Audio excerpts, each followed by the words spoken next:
Guys, congratulations on the show. Thank you. I watched it last night. I only watched 3 because I feel like blitzing things is not... I'm not a big blitzer of shows like that. Do you tend to do that? Do you tend to blitz shows when new shows come on? Because it's the thing now, isn't it? The norm to just sit and watch 10 episodes or something. I think it depends on the show, doesn't it? Like some might be too intense to kind of binge, or it might be too, long. Yeah, I feel like it depends, but I do kind of like, when you just keep going and and then I'm it's old over. school. I used to like watching when The Sopranos, like 24 was on when I was a teenager, but you had to wait until the next week.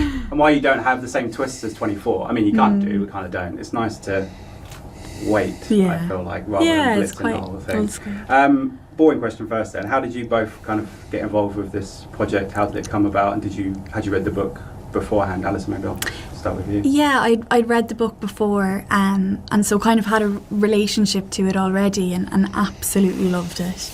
And then I got a self tape in, and I did a couple of different auditions, and then eventually kind of got the part, and it was mad.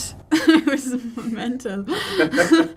How was it same for you? I mean, Bless you. Same for you. How did this come about for you? Yeah, in a pretty conventional way. I was sent some scenes to audition with. I made a tape, and then quite quickly, which is always nice to get, not to have things strung out for too long, got a thumbs up, and then was very, very happy and excited. I was a big fan of Sally's books beforehand. I was a big fan of Lenny as a filmmaker, and and it wasn't long after that we all started chatting on Zoom, and he was sending over the scripts and asking what was working, or talking through ideas and talking through scenes. So that's how it came about. Yeah. Lenny, I've interviewed him a couple of times. He's like one of the nicest guys you'll ever meet. Yeah. Given what this is about and what you guys kind of have to do, the intimate scenes, all that kind of stuff, having someone like him must make it easier than maybe you had anticipated beforehand.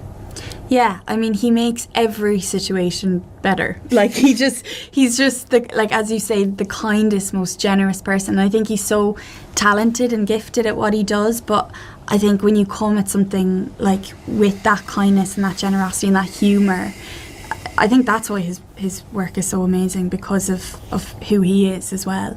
And when you are doing things that are quite sensitive or intimate, like having someone like him just makes it so much kind of more, easier and all of that. Yeah. This is your debut? Yes. Kind of? Yeah. You obviously made your debut under the tutelage of Ang Lee, which is a good place to start. Any words of wisdom for stepping onto a film set for the first time? Because you were not only Ang Lee, you had Kristen Stewart, you had Steve Martin.